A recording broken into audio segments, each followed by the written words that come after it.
So let's use this as an example. Yesterday I had an appointment here at the church at 8:30. I've been working on this talk for 2-3 days, so I pretty much had the thing down. Values, intention, response. Values, intention, response.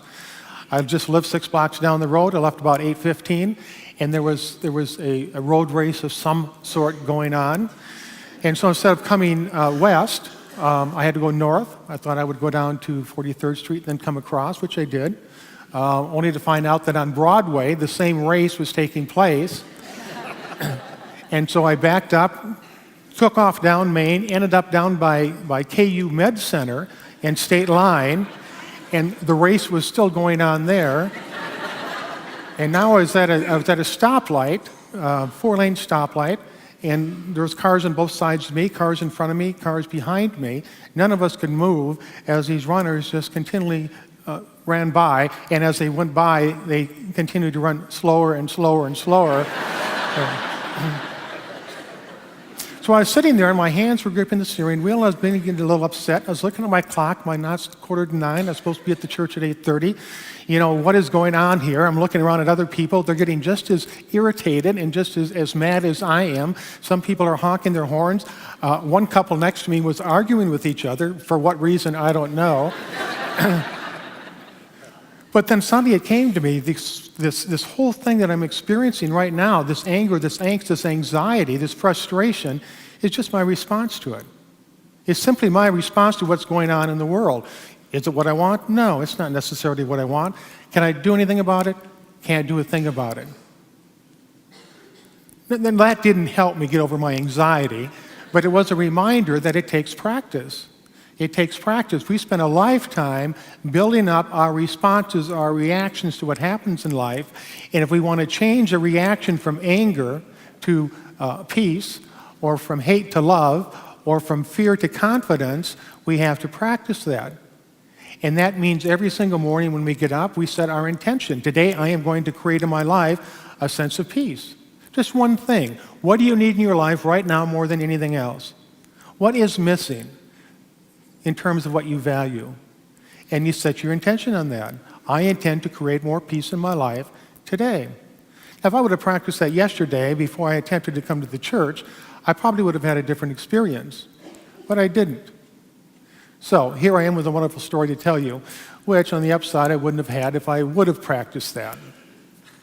So the lesson for you, and this is more or less an assignment, I'd like you to write down one thing on a piece of paper, and you don't have to do it now, one thing that you want to increase in your life, and tape it to your refrigerator.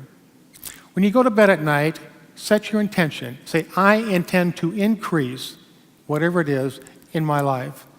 When you get up in the morning, today I intend to increase whatever it is you want in my life.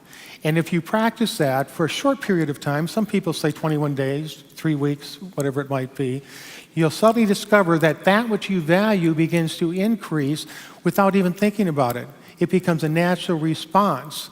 The angry response and the worried response, the fearful response begins to subside as a stronger value comes forward.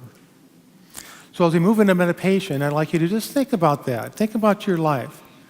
Think about how you'd like to improve it. Think about what might be missing. And then set your intention on increasing that. We'll now move into meditation.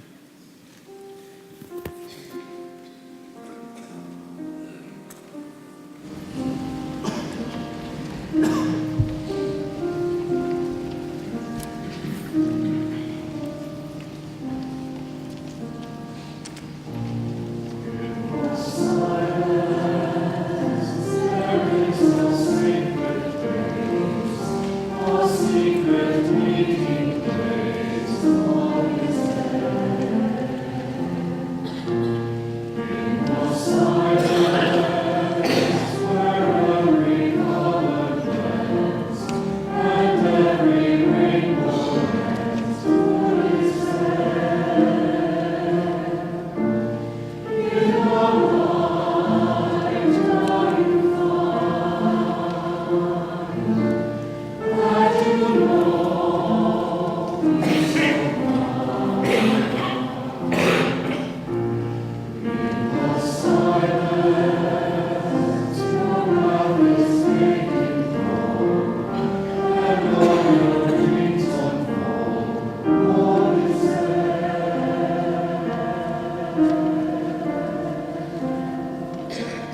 God